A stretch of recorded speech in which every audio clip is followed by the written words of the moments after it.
잃어버린 영혼을 향한 하나님의 마음은 그 영혼이 하나님께로 돌아오기를 간절히 바라는 그 마음뿐이죠.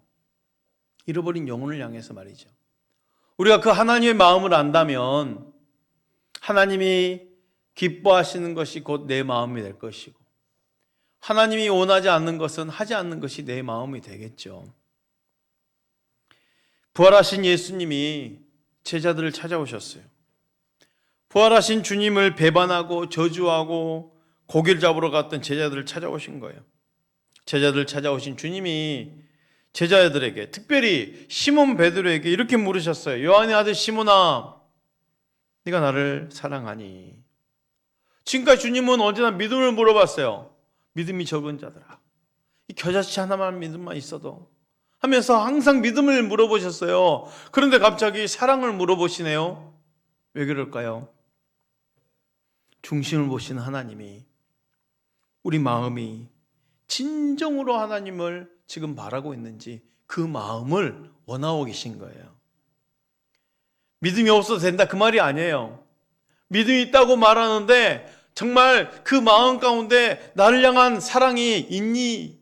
물어보시는 거죠. 왜요? 우리 하나님은 언제까지나 나를 사랑하셨거든요. 내가 떠나도 하나님은 나를 찾아와 만나셨고, 내가 하나님 싫다고 거부해도 하나님 끝까지 내 손 붙잡고 사랑한다 하셨고, 나를 놓지 않는 일방적인 사랑이셨어요.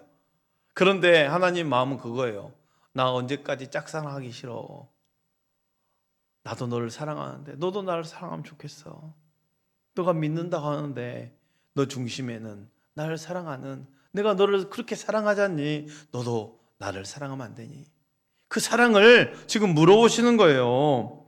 그 사랑을 물어보시고는 사명을 맡기시네요. 마태복음 28장 19절 20절 말씀입니다. 그러므로 너희는 가서 모든 민족을 제자로 삼아 아버지와 아들과 성령의 이름으로 세례를 베풀고 내가 너희에게 분부한 모든 것을 가르쳐 지키게 하라. 볼지어다 내가 세상 끝날까지 너희와 항상 함께 있으리라 하시니라. 이 말씀은 우리가 흔히 말하는 예수님의 지상 최후의 명령이라고 합니다. 부활하신 주님이 제자들뿐만 아니라 지금을 살고 있는 모든 믿는 그리스도인들에게 주시는 지상 명령, 가서 제자 삼으라. 모든 민족으로 가서 제자 삼으라. 이건 우리 모두에게 주신 지상 명령입니다. 복음을 들고 가라는 거죠.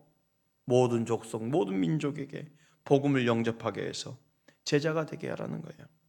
근데 보세요, 사명을 받은 그 제자들의 모습이 어떤 모습일까요? 당시 사명을 받는 사람들은 누굽니까? 12명의 제자였죠. 그런데 성경은 이렇게 기록합니다. 16절 말씀, 11 제자가 갈릴리에 가서 예수께서 지시하신 산에 이르러. 몇 명의 제자라고 말하고 있어요? 11 제자라고. 원래 몇 명의 제자예요? 12명의 제자예요. 한 명이 어디 갔습니까? 가룟 유다죠. 한 명이 빠져 있어요. 시작은 좋았으나 사단으로부터 마음을 지키지 못한 가운데 무너져 버린 거죠. 잠언 4장 2, 3절 이렇게 말합니다. 무릇 지킬 만한 것 중에 더욱 따라합시다. 내 마음을 지키라. 빌립보서 2장 5절에 그렇습니다. 너희 안에 이 마음을 품으라. 따라합시다. 그리스도 예수의 마음이니. 뭘 지키라는 거예요? 마음을 지켜라는 거예요. 가룟 유다는요, 사단 마귀에게 이 마음을 빼앗긴 거예요. 마음을 빼앗겼어요. 요한복음 13장 2절 말씀입니다. 마귀가 벌써 시몬의 아들 가룟 유다의 마음에 예수를 팔려는 생각을 넣었더라. 마음을 도둑질한 거예요. 그리고 거기에 뭘 집어넣습니까? 예수를 팔려는 생각을 집어넣은 거죠. 그 마음을 사단으로부터 지켜내지 못함으로 결국 있어야 할 복된 자리에 비어있는 거 보십시오. 12명의 제자인데 11제자가 사명을 받고 있는 거예요. 이 비어있는 자리를 보면서 우리는 깨닫는 바가 있어야 됩니다. 사명을 받을 때에 내가 그 자리에 없어서는 안 된다는 것입니다. 그 비어있는 자리가 내 자리가 되어서는 안 된다는 거예요. 시작은 12명이었는데 사명을 받는 그 자리에 11명의 제자가 있네요. 사랑하는 성도 여러분, 저 비어있는 자리가 내 자리가 되어서는 안 됩니다. 사명이 있는 자리에 여러분이 꼭 자리할 수 있기를 축복합니다. 그런데 이 사명 현장에 또 연약한 모습이 있어요. 17절 말씀 예수를 배웠고 경배하나 아직도 의심하는 사람들이 있더라. 따라서 할까요? 아직도 의심하는 사람들이 있더라. 사명을 선포하는 그 자리에 아직도 의심하는 사람들입니다. 누구예요? 제자들이에요. 부활하사 찾아오신 주님을 제자들 중에는 아직도 의심하는 자들이 있다라는 거예요. 저들이 누굽니까? 온갖 은혜를 다 경험한 사람들이에요. 예수님과 동고동락하면서 수많은 기적들을 경험한 사람들이에요. 그럼에도 아직도 예수님을 의심하고 있는 제자들이 있다라는 거예요. 더욱이 그 자리가 어떤 자리입니까? 십자가 앞에서도 아니에요. 이제는 십자가 그 이후 부활하신 후 승천을 앞두고 있는 그 시기에 아직도 의심한 제자들이 있더라예요. 여기서 우리 신앙생활 가운데 알 수 있는 사실이 있어요. 내가 더 많은 기적을 봤다고 해서 더 많은 것을 배운다고 해서 믿음이 온전해지는 것이 아니라는 거예요. 기적을 보는 것으로 말하면 제자들만큼이나 본 사람이 있겠습니까? 기적을 체험했다라면 제자들만큼 체험한 사람이 어디 있겠습니까? 배우는 것으로 말한다면 그 신앙의 그 말씀을 배우는 것으로 말한다면 예수님 옆에서 예수님 말하는 것, 듣는 것, 그리고 예수님이 말씀하신 모든 것들을 다 들은 거 아니에요. 여러분, 가장 유명한 학원에 현수막이 걸려있죠. 어떤 현수막이에요? 일타 강사 누구누구. 그리고 또 뭐라고 그래요? 온장 직접 강의, 옹장 직강. 지금 제자들은요 그 최고의 강의를 온장 직강으로 들었어요. 완전히 몸으로 듣고 느끼고 그것도 부족해서 표적을 요구하네요. 오죽하면 예수님이 더 이상 표적이 없다라고, 요나의 표적 외에는 더 이상 표적이 없다고 할 정도로, 그런데도 아직도 의심하고 있는 거예요. 그러니 너희는 가서 모든 민족을 제자 삼으라. 이 사명이요 놀랍게도 완벽한 사람에게 맡기신 것이 아니라는 것입니다.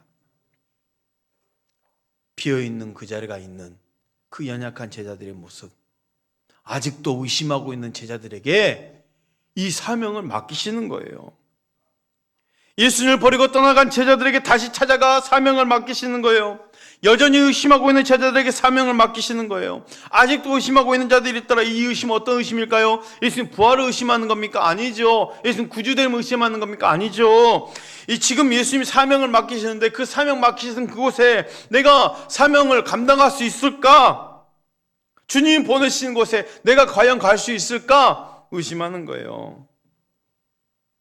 우리가 예수님의 마음을 품고 순종해야 되지만 내 안에는요 믿음만 있는 게 아니거든요. 갈등도 있어요.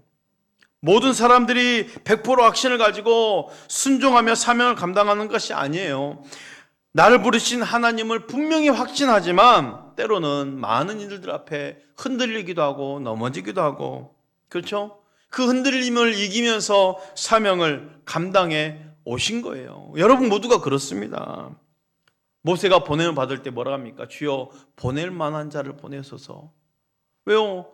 이걸 감당할 수 있는 자격이 안 된다라고 생각한 거죠. 모세 자신이. 누가 보냈다고 말하면 뭐라고 합니까? 믿지 않을 겁니다. 그것보다 저에게 가장 큰 문제가 있는데요, 저는 말을 잘 못해요. 그런데도 하나님은 모세를 보내셨어요. 완벽하게 준비되어 있는 모세가 아니라, 사명을 감당할 수 있는 모세가 아니라 그 연약한 모세를 보내셨어요. 위대한 사사 기드온 보십시오. 그 사명의 현장을 보내실 때에 겁쟁입니다. 숨어서 밀을 까고 있습니다. 뺏길까봐. 자기 집안도 지극히 작은 자이고 그러면서 자기를 부인하는 그런 상황입니다. 그런데도 하나님은 그를 보내셨다는 거예요. 생각해 보세요. 주님은 의심하는 제자들에게 사명을 맡기셨어요. 누구보다 심지가 견고한 사람들이 아닙니다. 여전히 부족하여 의심한 제자들에게 사명을 맡기시는데 그 사명은 작은 것도 아니에요. 너희는 가서 모든 족속으로 제자를 삼아요. 복음으로 세상을 정복하라는 거죠. 사랑하는 성도 여러분, 주님의 사명은요, 믿음이 대단한 사람, 사명의 그 의식이 투철한 사람이 하는 것이 아닙니다. 나는 부족해요, 나는 할 수 있는 사람이 아닙니다 하면서 기죽을 필요도 없어요. 왜요? 그 부족함을 아시고 사명을 맡기시기 때문에. 특별히 전도에 대한 사명은요, 망설일 필요가 없습니다. 중요한 것은 순종이에요. 완벽하기 때문에 맡기시는 거 아니라 여전히 부족하지만 맡기시는 거죠. 그렇다면 무엇으로 사명 감당할 수 있을까요? 따라서 합시다. 오직 믿음으로. 오직 믿음으로. 19절 말씀 볼까요? 그러므로 너희는 가서 모든 민족을 제자로 삼아 아버지와 아들과 성령의 이름으로 세례를 베풀고. 그러므로 너희는 가서예요. 어디로 가라는 거예요? 어디로 가야 되는지 사도행전 1장 8절에 나옵니다. 1장 8절 읽어주세요. 오직 성령이 너희에게 임하시면 너희가 권능을 받고 예루살렘과 온 유대와 사마리아와 땅끝까지 이르러 내 증인이 되리라. 예루살렘뿐만 아니라 예루살렘 넘어서 온 유대 안에서도 도저히 가지 않아야 될 사마리아, 그 사마리아를 넘어서서 어디입니까? 땅끝까지 복음을 품고 가야 되는 것이요, 내가 아는 사람만이 아니라 그 아는 사람을 넘어서예요. 내가 갈 수 있는 땅을 넘어서예요. 내 저국도 넘어서예요. 땅끝까지입니다. 내가 갈 수 있는 곳을 넘어서서 우리 모두는 부르심을 입은 자들이에요. 성도들은요, 다 부르심을 입었어요. 두 가지 부르심이에요. 전체로는 구원의 부르심이에요. 구원으로 부르심을 받았기에 우리 모두 이 자리에서 하나님께 예배하는 거예요. 또 다른 부르심이 있어요. 사명으로의 부르심을 받은 거예요. 복음을 들고 가라. 사명으로의 부르심. 그래서 우리 믿는 그리스도인들은요, 우리끼리 즐거워하면서 우리끼리만 예배드리자 이래서는 안 되는 거예요. 오늘도 평안의 복음의 신발을 신고 어디로 가는 거예요? 내 가정으로도 가고, 내게 주신 일터로도 가고, 학교로도 가고, 이웃을 향해 가는 것이요. 우리 모두는 일터로 보냄을 받은 자들이에요. 가정으로 보냄을 받은 자들이에요. 사랑하는 가족들에게 복음을 전해야 되는 거죠. 일터에서 내 동료들에게 복음을 전하는 거죠. 이게 바로 하나님 우리에게 맡겨주신 사명입니다. 본을 받았기에. 우리 예수님도 본을 받으셨다 했어요. 그 증거는 예수라는 이름에 담겨 있어요. 마태복음 1장 21절 말씀이에요. 아들을 낳으리니 이름을 예수라 하라. 이는 그가 자기 백성을 그들의 죄에서 구원할 자이심이라 하니라. 예수님은 자기 백성을 그들의 죄에서 구원할 자로 보내심을 받은 것입니다. 그렇게 예수님 십자가의 대속의 십자가를 지셨어요. 우리 예수님 보내심을 받은 것 같이 우리도 보내시네요. 아버지께서 나를 보내신 것 같이 나도 너희를 보내노라 했어요. 그러면서 자기 십자가를 지고 나를 따를 것이다 그랬어요. 마태는 우리는 교회 안에서 대접을 받는 것이 아니라 서로의 십자가를 지는 것이요. 대속의 십자가, 사명의 십자가, 자기 십자가를 지는, 그게 바로 복음이죠. 이 복음조의 사명을 정말 감당하기 위해서는요, 18절 말씀이 아주 중요한 말씀이 있습니다. 우리 함께 읽어볼까요? 시작.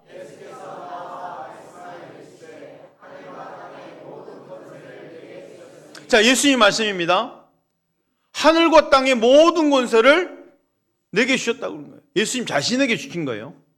말씀을 잘 들으세요. 하늘과 땅의 모든 것을 너에게 주셨다가 아니고 지금 예수님 말씀하신 거예요. 하늘과 땅의 모든 것을 내게 주셨으니, 예수님 자신에게 주신 거예요. 주님은요, 너에게 권세를 주셨으니 가라 하지 않으셨어요. 그 모든 권세는 누구에게 있어요?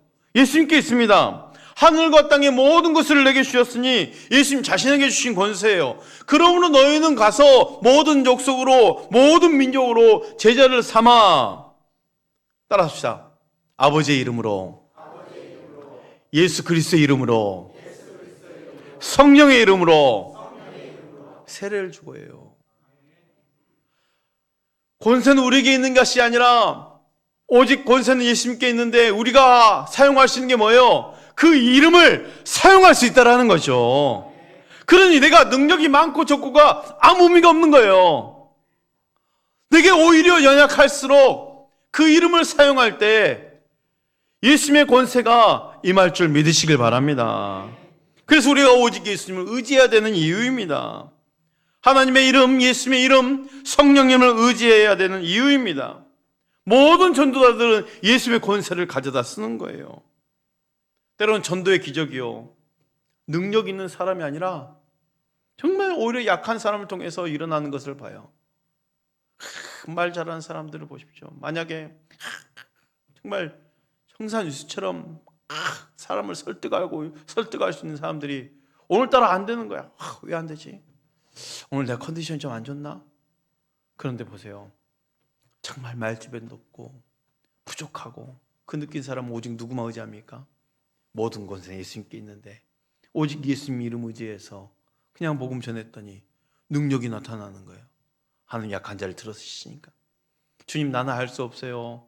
하지만 주님은 하실 수 있습니다. 하나님 의지해서 움직이는 거죠. 그런 약한 자에게 드러난 거 아니겠습니까? 아직도 의심하고 있는 그 연약한 제자에게 일어날 수 있는 이유가 뭡니까? 주님은 성령을 받을 그 제자들을 이미 보셨기 때문이에요. 성령 받아야 가능한 거거든요. 성령 받아야. 오직 성령이 임하시면이에요. 그 연약한 제자들이 언제부터 주님의 지상 명령이 진짜 자신들에게 실제가 되었습니까? 사도행전 1장 8절을 한번 같이 읽어볼까요? 시작! 오직 성령이 너에게 임하시면 너희가 권능을 받고 온 유대와 사마리아와 땅끝까지 이르러 내 증인이 되리라 하시니. 아멘. 성령이 임하시면이에요. 그래, 전도의 사명은 성령으로 감당하는 것입니다. 그 제자들이 제자답게 될 수 있었던 것은 오직 성령으로였어요. 더 많이 배우고 더 많이 경험해서가 아닙니다. 성령을 받아야 되는 거예요. 구원은요, 값없이 주어지는 선물이지만 성령은요, 사모한 자에게 주시는 선물입니다. 그러니 기도할 때 주님은 좋은 것, 곧 성령을 주신다 그랬어요. 사모한 자에게 주시는 거예요. 이후 성령 충만한 제자들이 이제는 문제가 생기면 하나님 문제 해결해 주세요 이렇게 기도하지 않죠. 하나님, 이 문제를 감당할 수 있는 능력을 주시옵소서 이렇게 기도하는 거예요. 왜? 성령 받고 나니까 이제 기도가 바뀌어버리는 거죠. 성령 충만한 가운데 사명을 감당하는 거예요. 주여, 내게 이 사명을 감당할 힘을 주십시오. 성령 충만하니까 기도가 바뀌어버리는 거예요. 근데 보세요, 이렇게 중요한 지상 명령이 도대체 이 복음이 무엇이길래 이렇게 절실하게 주님은 사명을 맡기실까? 오늘 우리로부터 전파되어야 될 이 복음이 무엇입니까? 복음이라는 말은 유앙겔리온, 이 헬라어, 이 단어의 뜻은요, 큰 기쁨의 좋은 소식이에요. 따라합시다. 큰 기쁨의 좋은 소식. 복음의 핵심은요, 큰 기쁨의 좋은 소식인데 이유가 있어요. 복음의 핵심은 예수 그리스도잖아요. 예수 그리스도가 하신 일이 큰 기쁨의 좋은 소식이 되었던 거예요. 하나님이 사람의 몸을 입고 처음하기로 오셨을 때 천사들이 노래하네요. 누가복음 2장 10절 말씀. 천사가 이르되 무서워하지 말라. 보라, 내가 온 백성에게 미칠 큰 기쁨의 좋은 소식을 너희에게 전하노라. 복음의 핵심이 예수 그리스도 오셨는데 그 오심이 뭡니까? 온 백성에게 미칠 큰 기쁨의 좋은 소식이라는 거예요. 여러분, 이 땅에도 좋은 소식이 많죠. 우리 삶 가운데에도 얼마나 크고 좋은 소식이 있습니까? 그런데요, 이 땅에 있는 아무리 좋은 소식이라 할지라도 한계가 있어요. 시간의 한계가 있어요. 공간의 한계가 있어요. 불과 몇 년 전에 뭐 하나 가졌다고 좋았다고 너무 기뻐하는데 지금 그거 가지면 아무것도 아닌 거. 그러잖아요. 몇십 년 전에 아무리 좋은 걸 할지라도 지금 보면은 너무 하찮은 거. 왜? 지금 너무 발전되었는데 시간에 한계가 있다라는 거예요. 공간의 한계가 있죠. 이 땅에서 좋은 것이 지구 반대편에 좋을 리가 있겠습니까? 우린 지금 기뻐한다고 그래서 저 반대편 지금 전쟁 가운데 난리 있는데 우리가 기뻐하는 한 가지 사건이 저들에게 무슨 의미가 있겠냐고요. 그런데 예수 그리스도 오심은 시간에 상관없습니다. 공간도 상관없습니다. 그곳이 감옥이라 할지라도, 전쟁터라 할지라도, 그곳이 내 가정이라 할지라도 주님이 오시면 큰 기쁨의 좋은 소식인 거예요. 어느 누구에게나. 여러분, 복음의 핵심이 예수 그리스도라면 복음이 주는 가장 큰 기쁨은, 축복은 구원입니다. 영혼 구원입니다. 사도행전 4장 12절 말씀 우리 함께 읽고 마치겠습니다. 시작.